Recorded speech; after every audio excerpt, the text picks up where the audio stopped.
Hey Rebels. All right, we're gonna talk about symptoms today. And I'm going to go back and I'm gonna mention a couple of things from our last topic of conversation because it has caused so much thought-provoking, awesome topic of conversation, both in the group and some of you personally to me, that I want to make sure I give you as much as I possibly can on all the subjects. But symptoms are incredibly important to understand and to sort of reframe in your mind, like why your body is telling you stuff and what some of the energetic causes and the metaphysical stuff behind each symptom might be. The symptom of throat chakra problems. Does everybody know that? Like if you're speaking and you suddenly become dry or you start to cough, which happens to me constantly, it has to do with the way you feel about expressing what you're talking about. So if there's some part of you that feels a little bit of resistance towards a certain topic, you're gonna feel stuff like that. So for me, I don't really feel a ton of resistance around this, but I feel a lot of emotion around it. So my throat chakra is like, whoa, when I start to talk about it. All right, understand? Okay, let's get into a little bit of a recap, or let me just give you a couple of extra little tidbits about the intuitive eating stuff that we talked about last week. So first and foremost, it does not happen overnight that you suddenly, like, your body just like gets to a place of balance and you're just completely able to just give it the reins and let it eat whatever it wants. Like it's a whole process, and there are many books and many courses about the psychology of eating and intuitive eating that are dedicated to helping you with that process. My goal in this is to give you the basics of it so that if you want to, you can go further with it and you can learn more about it. So understand that. But let me just tell you from the feedback I've been hearing from you guys, one of the biggest things you have to remember is that you haven't been trusting your body for a really long time, right? You have not been in a place of trusting it to tell you what to eat, trusting that it will know when to stop, and all of those things. And so when you suddenly release and start to trust it, and it's like, okay, this is what your body does. I'm gonna have to just figure out how to do this again, because this person running me here has not given me this ability for so long that I haven't used it. So I gotta go eat all the things all of a sudden, and I gotta find that balance again. And you're like, okay, body, I'm gonna trust you, but you're standing there like this, like, so I want you to imagine, because this is true, right? You're the leader, your soul, you. You're the leader of your entire life. You're the leader in your family. You're the leader of your physical, emotional, and spiritual body. You're a leader at work, probably. You're a leader in a lot of places, okay? And in order to be a good leader, if you're handing responsibility over to somebody else, you've got to trust them, all right? So let's say, I'll give you a great example. My son, my 9-year-old son, got asked to pitch last night in his baseball game, and he's one of the younger kids on the team. He's having like a weird throwing issue where he like throws it funny and it's not super accurate. And so it was like a weird call by the coach, and both him and I were like, what?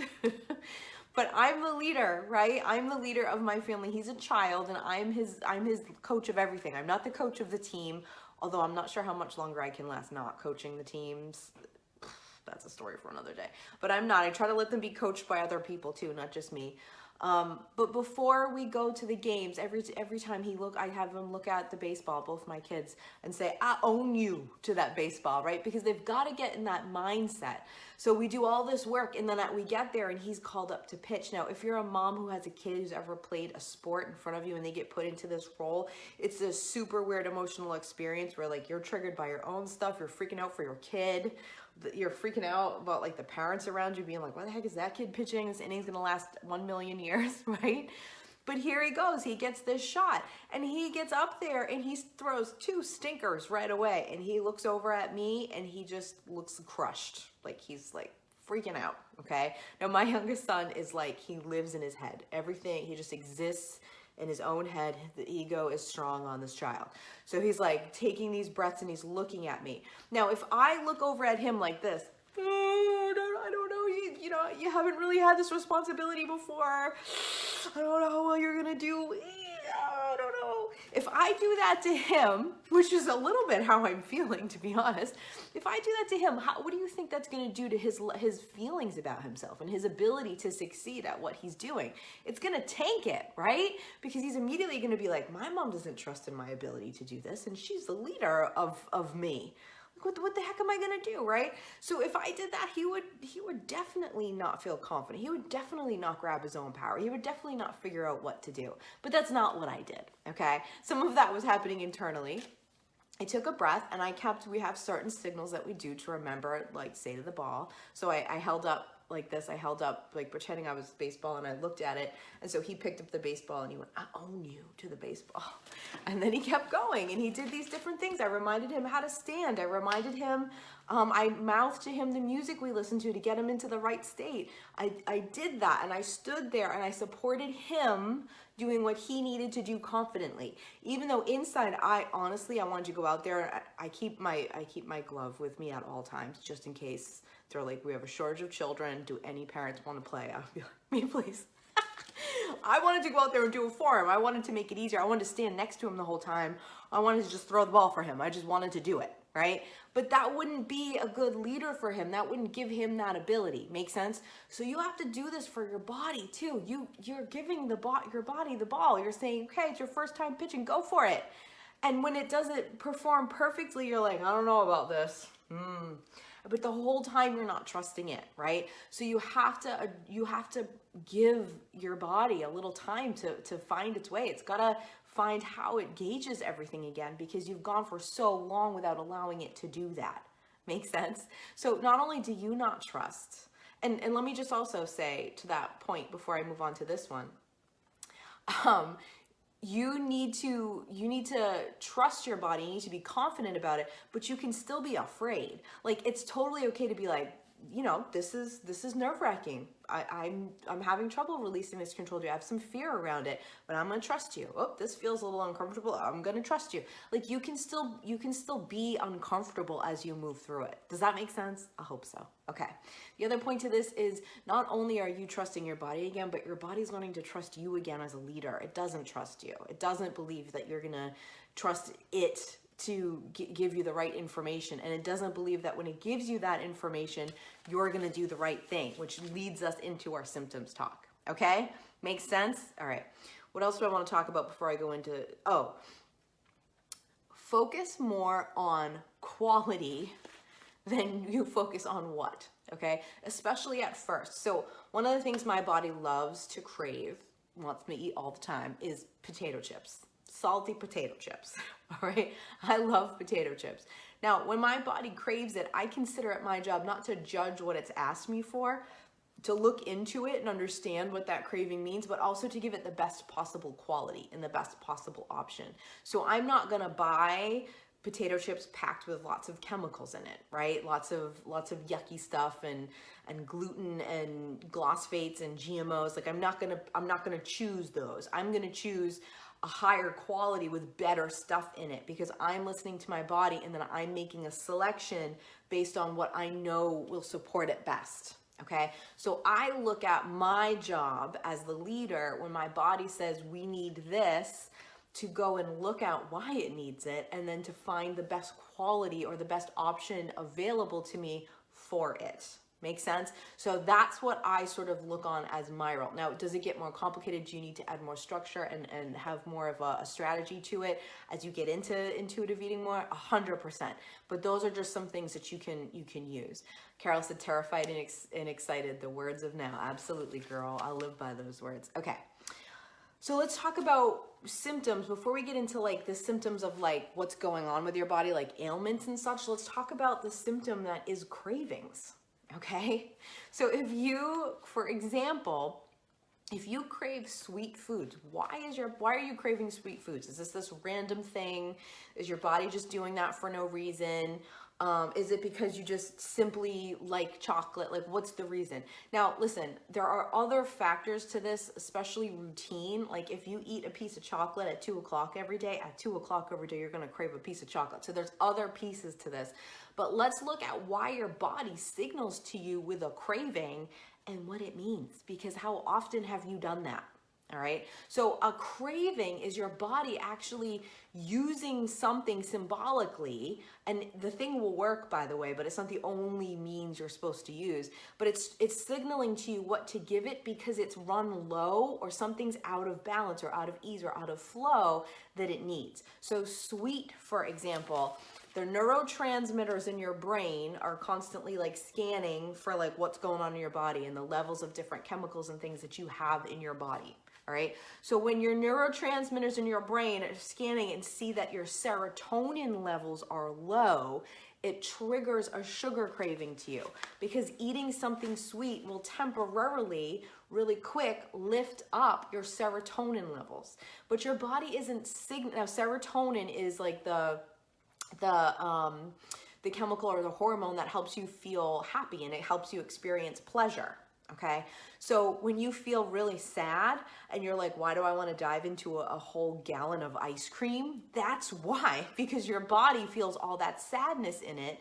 As a result, it sees the serotonin levels are really low. It knows it can't work at optimal function, at flow, at ease when your serotonin levels are that low. And so it signals to you by telling you through a craving what your body needs more of. Make sense? So yes, go have the piece of chocolate. That's going to lift your serotonin level up for a minute, and then, but also do other things. So if you notice that you crave chocolate in the afternoon at some point all the time, it's probably because at that point in the day, your serotonin levels are dipping down. So if you want to have one piece of chocolate or something sweet right then and there, awesome, do it. That's totally fine. But if it doesn't stay up once you do that, or if it's just like this constant up and down thing, you're going to want to do more things that are going to help your serotonin levels stay up. One of the best, most easiest things you can do is move around, exercise, dance, sing, shake your ass a little bit. That's going to lift your serotonin levels up. Do something that makes you experience pleasure or have fun. Okay, that's going to help lift up serotonin levels. So if you're craving sweet, your body's not just being like some jerk that always wants chocolate. It's saying serotonin's drop down. So your job is you grab that piece of chocolate real quick. Your body knows that'll give it a temporary lift so it can operate up a little bit higher, which will make it easier for you in that state, back in flow, to be able to figure out what to do to support your body and not have the serotonin levels drop down, okay? This I swear by, and I work it into my day. Like if I know right now I'm working on a big project and I'm at the part of it that's really tedious, it's my least favorite part of creating something. And so when I'm in that state, I actually build in more times when I get up and move around and I dance around. I actually make sure I exercise more in the morning before I start. And I give myself an extra piece of chocolate, no problem, no questions asked, because I know doing that stuff, because it's not super fun and exciting for me, that my serotonin levels are going to drop down and my body's going to crave it anyways. So I understand that and build it in. And I look and I know if it's happening because all of a sudden I start to crave something sweet. I know that's the reason, okay? Now this might seem basic or maybe it seems too sciencey to you, but the thing is we don't think of things this way. And I want you to retrain your brain to say, what is my body saying to me? It's clearly trying to get my attention. What does it really want? What is it really trying to say with this signal? Make sense? Okay. If you crave salty foods, all right, that's me. That's your girl right here. Salt craver of the world. Now, let me also just say that any of these in like excess, like you're craving it constantly or like you just need huge amounts of it all the time, can be signals of bigger problems. But this is in general. Does that make sense? Okay. So salty stuff, if you're craving that, it means that those same neurotransmitters were like scanning, and we're like, oh, you know what? The hormone aldosterone, not testosterone, aldosterone, that hormone, which helps you manage stress, that hormone has dropped low in your body. So that means your adrenals are actually making a signal with the dropping of that there's either too much stress or that there's just a need for you to just ground yourself, get back into the flow and relax. A lot of people throat chakra. A lot of people crave salty stuff when they're about to relax. Like I love to have a little bowl of chips at night after I'm all done, I sit down and watch my favorite TV show. That's when I like to have a little bowl of chips, because that salt kind of triggers in my brain that grounding, relaxing feeling. Like you've accomplished your day, girlfriend, go sit on the couch and relax. That salt, sort of that trigger, that craving comes in because my body's saying, girl, you just ran us at 90 miles an hour and now you're just gonna sit down and think that's gonna work. Like, slow your roll, girl. We need a little more of this hormone to be able to do this, okay? Makes sense? Your body will produce it if you give it the ability to do that. And if you're constantly craving salt, if that's happening too much, then there is too much stress in your body. So there's gotta be some things you do. That's your body being like, too much stress, too much stress. It's signaling you that it's becoming taxed due to all of this stress, and it's not able to put out a balanced level of hormones for you, okay? Kathleen says, is there an essential oil to help with serotonin levels? Yes, there is.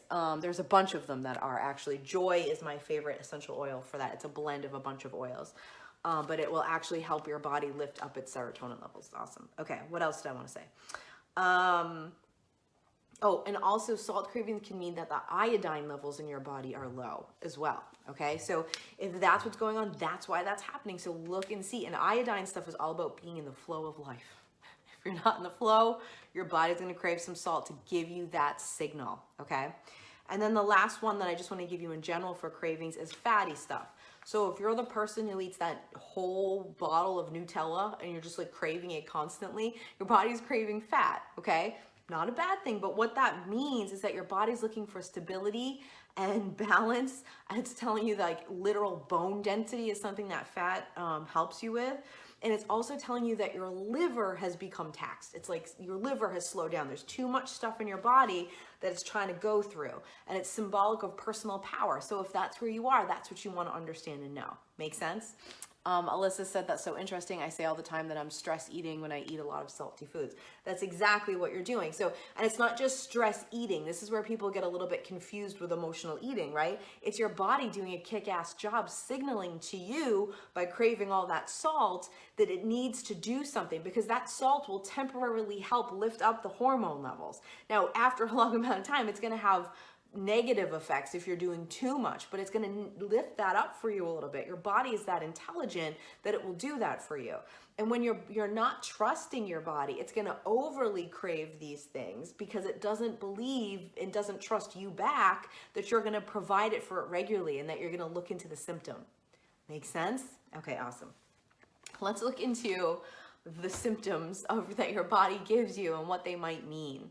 So we live in a culture, and I talked a little bit about this last time, but we live in a culture that teaches us a very backwards way to operate when it comes to symptoms. All right, so we think of a symptom and we just think, treat the symptom. That's the culture that we live in. All right, so if you go to the doctor and you say, I have these awful stomach aches, I have digestive issues, I have trouble going to the bathroom regularly. If you go to the doctor and say that, they are going to diagnose you most likely with a symptom.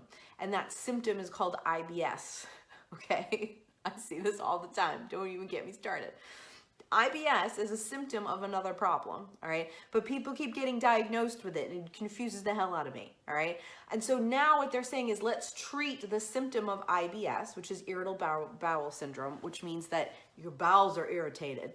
Why are they irritated is the question we need to ask, right? But then you're treated with a symptom with medication, with diet, with whatever, okay? If you go to the doctor and you say, I get migraines twice a month, 2 days every month I get migraines, the doctor will diagnose you with migraines. Migraines are a symptom, okay? And they'll say, you have migraines, here's some medication to take to deal with the symptom, all right? And we're not going, what's happening in my body? Where's the imbalance? Where's the dis-ease happening? What's going on that's making it my body signal to me through a migraine that there's an issue? Make sense? Okay, so this is how we treat symptoms. That's how, by just dealing with the symptoms. We don't go to the root cause of what's going on. We don't do the step of asking our body, what's up? And this goes into that place that we talked about last time, where we don't think our bodies are capable of feeling fantastic, of being in a state of ease and flow. And they're designed to be, right? So if you're getting symptoms, if you have stuff regularly that keeps occurring, don't just treat the symptom, treat the root cause of the symptom, and most likely the symptom will go away. Okay, one of the biggest things that I notice people being diagnosed with lately, and a lot of them are coming to me, is fibromyalgia, which is a very frustrating diagnosis to get. And if you're somebody who has it, I'm sure you feel very frustrated with it, because it's, again, a symptom. You're being diagnosed with a symptom. Fibromyalgia is just a grouping of mystery symptoms being put together, and they're like, yeah, we see a lot of people with these same symptoms. They all come together, and we call that fibromyalgia. And you're being diagnosed with a grouping of symptoms that they see in a lot of people, right? So this is another thing that we're being told. And then if you've ever been diagnosed with fibromyalgia, you know that what they tell you to do is not a hell of a lot. They don't give you many options, do they? It's like, what am I supposed to do? And they're like, I don't know, try this, try that. It's not really like any great protocol for healing, right? So this is how our culture's going, and this is how it continues to go. I am not anti-medication. I am not anti-going to the doctor. I do not only see shamans and holistic healers. I do see all the holistic healers and shamans first, absolutely, or as well. I'm not anti this. I actually think the way that our medical system diagnoses stuff is brilliant. I love that part of it. But we're leaning too heavily, we're going too far in a direction where we're medicating our bodies to get rid of symptoms instead of looking and going, what's going on to cause this symptom, and how do I support the many systems inside my body to work better, to be in a state of ease, so I don't have these symptoms anymore. Make sense? So you want to be looking at the root cause. So I have given you in the assignments two of my favorite resources for looking up root causes, and they are the Louise Hay, You Can Heal Your Life, I believe is the one. So she has a whole thing, like just about every symptom of anything you can think of and the energetic cause behind it, as well as Caroline Myss, Anatomy of the Spirit. So she has in it, it's a great book, by the way, but in it is a dictionary of all of those things. So she is a medical medium, so she knows and someone's got something going on, she can tap in and figure out what's going on emotionally and spiritually with them. That is has a direct connection to the illness, because the illness is a symptom of something else. Okay, so those are fantastic books for you to read. You can also do a Google search. You will find different information. Find the one that feels right to you. All right, but look them up. Like whatever you've got going on, look up the energetic cause of it. All right, check that out so you know it. Now, am I saying that it's only just the energetic cause that causes stuff? No. Am I saying it's a factor? You better believe it. Think of the energetic cause of things as like the door. And so if the energetic cause is going on too much in your body, it's like you opened a door, and through that door, some kind of illness or injury or ailment, you've opened the door for it to come through if it wants to, if it's anywhere nearby, all right? That's how I like to think of that. But look those things up. When I was first learning about this, I looked up like every symptom that anyone had ever had that I ever knew, including myself, to see like how it matched the people. And I was like blown away by how accurate it is. Okay. So if you can look and you can understand that, and you can sort of like get that information, it's going to help you. So my brother was diagnosed with type 1 diabetes when he was 5. And he was diagnosed shortly after my mother was in the hospital and almost died. Like, and she was away from us and they were separated. And one of the energetic causes of juvenile diabetes is being separated from a parent. Okay. So if you look and you see these things, now, did it cause his diabetes? No, it just opened the door for that to be the issue that he dealt with. Does that make sense? So you want to know and you want to understand that stuff. I'm going to go and I'm not going to go through everything. I am going to answer your question though, Janice, because it's fantastic. I'm not going to go through every single possible ailment that you could have and what it could mean, because you can go and look that up. But what I'm saying is look it up, because you're going to be able to support your body back to health better. All right. So I'm going to give you that. I'm also going to give you a speech about what not to do and why just taking medication is not a great idea. And then I'm going to answer your question, Janice, which is about the energetic cause of gluten sensitivity. I'm going to answer that too, because it's actually different than a lot of these things. It's not what most people think. Okay. Throat chakra is hanging in, guys. Intuitive eating, food, body image, big trigger for me. I love teaching about it, I love talking about it, but it sends me into a tizzy. All right. So you can look that stuff up, but I want to have you understand some of the emotional components and how they affect different parts of your physical body. So not only does your physical body process like physical things, but it also processes emotion. So if you have emotions that get kind of stuck or stuff that like floods your body and kind of pollutes it, like there's too much of it or it's not processed well, then certain areas of your body are going to signal you to let you know that. Okay? So just to give you a few examples of that, grief and depression, those are processed through both your lungs and the large intestines, right? So if you're having issues in those areas, you're going to want to look and see like grief and depression. Have I been experiencing that? Did I go through that and maybe not fully process it all the way? Those emotions being kind of trapped or like flooding your system are going to cause issues there. And it's not because your lungs and your large intestine are weak and unable. It's because they're signaling to you that this grief and depression needs to be processed. It needs to be moved through your body. It's having trouble getting through, and it's a signal to you for support. Start seeing all of your symptoms as a signal from your body asking you for support, not a fix, for support. Make sense?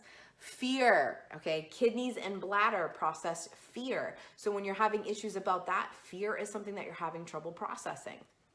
Worry and nervousness, spleen and stomach, all right? Anger and frustration, liver and gallbladder.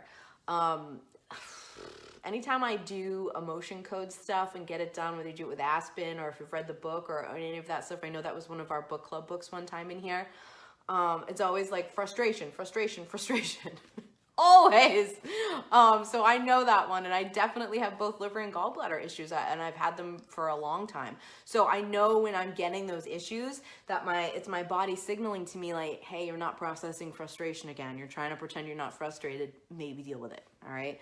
Happiness and joy, heart and small intestine. Anxiety is also lungs and large intestine as well. So you can look and you can look through that, but like Chinese medicine is really great if you want to research in there and see like what they do for different parts of the body. Okay. All right, let me answer your question, Jana. So, do you know what the cause of gluten sensitivity is? I sure do. So gluten sensitivity is a huge issue. Gluten and dairy sensitivity specifically, in empathic people.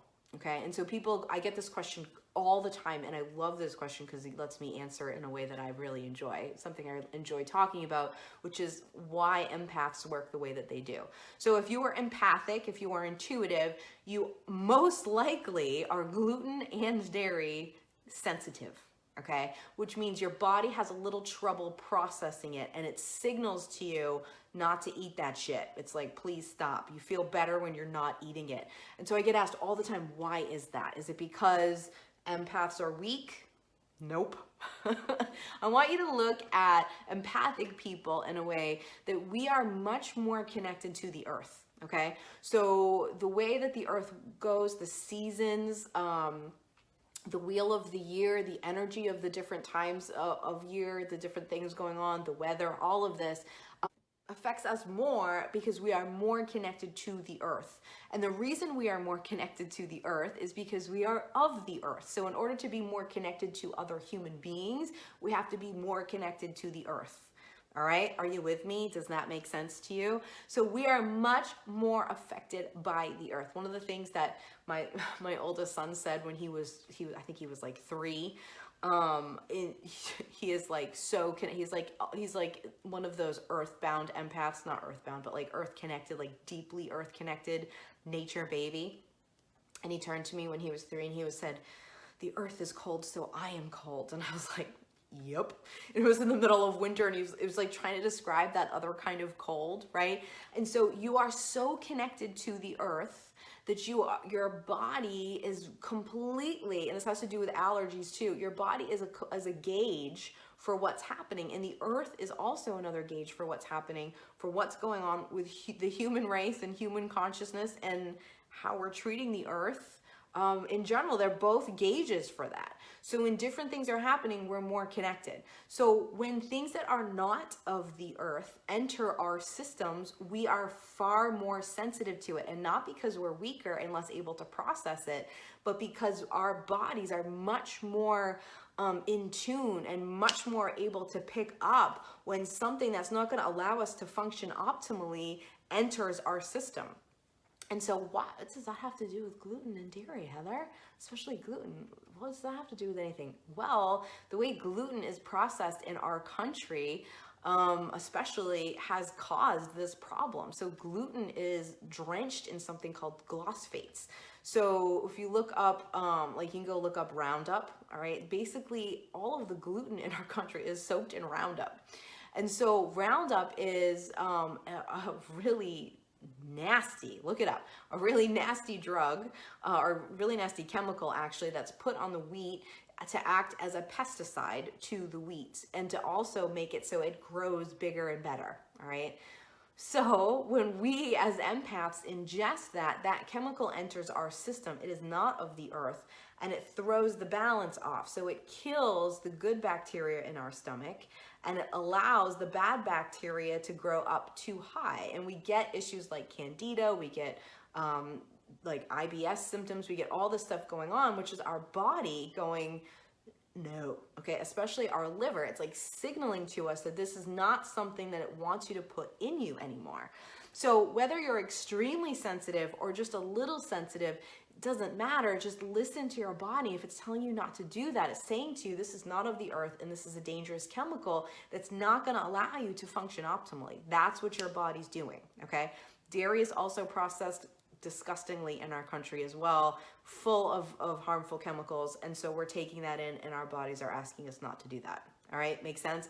But it goes so far that even if you had good gluten, okay, if you've been having the bad gluten for so long, when you have good gluten, your body's just trained to recognize that as a possible poison, a possible bad thing for it, and it's triggering to you the same symptoms. So that's why you can't eat it at all, because your body's like, can we just not? Because we don't trust any of this shit. This is poison, right? So your body reacts as if you've been poisoned. Make sense? Now, how come some people don't? Are they like idiots? No, of course not.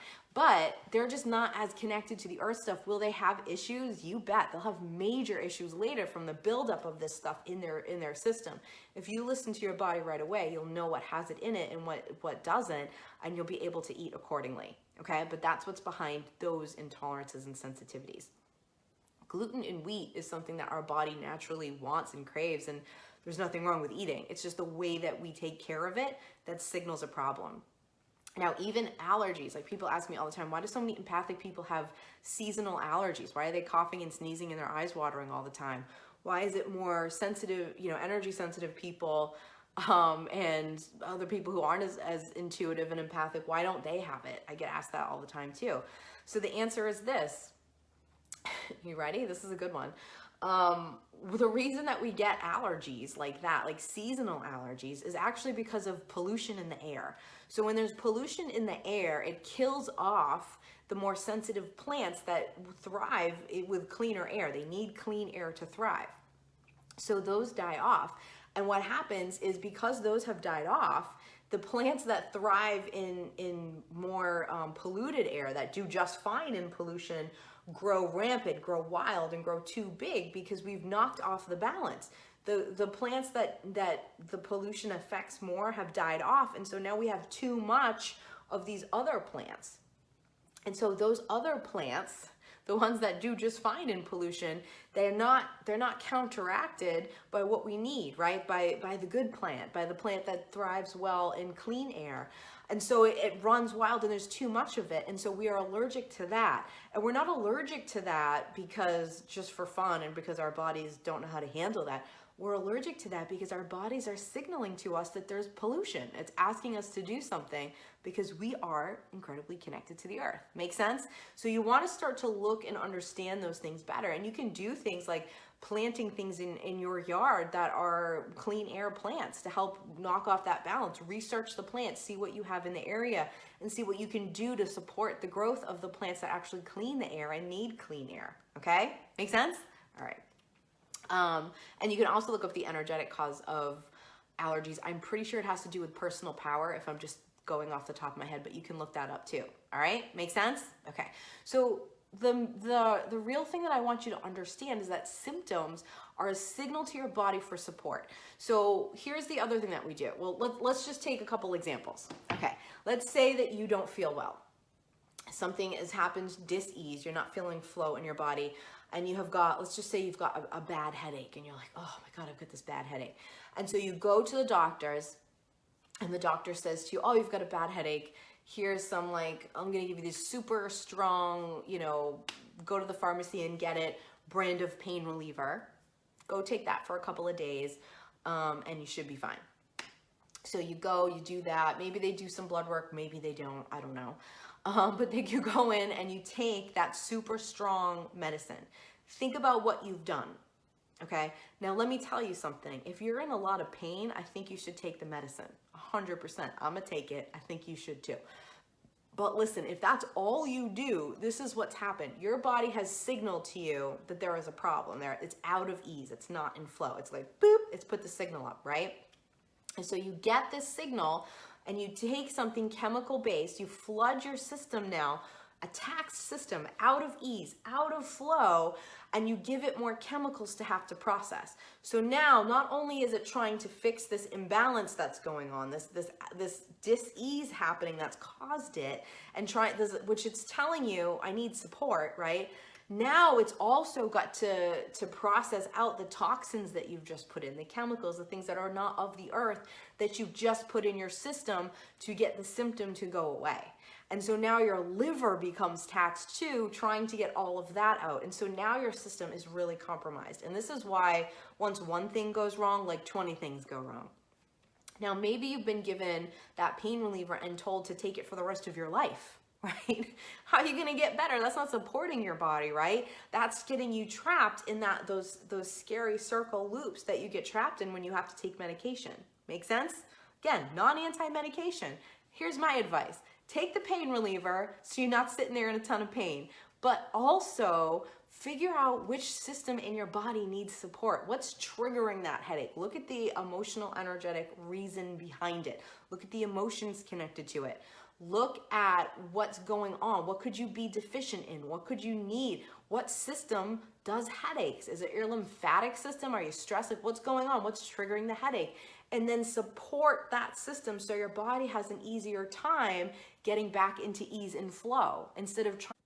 Sorry, I'm getting phone calls. Does that make sense? So instead of just going like, shut up, body, let me not have that symptom anymore.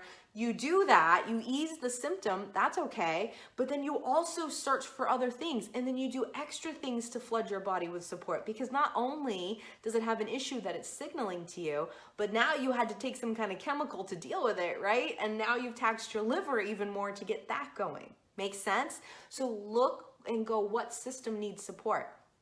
What is my favorite thing to do if a system in your body needs support? Essential oils, 100% of the time, because plant molecules are almost identical to your human molecules, the molecules in your body.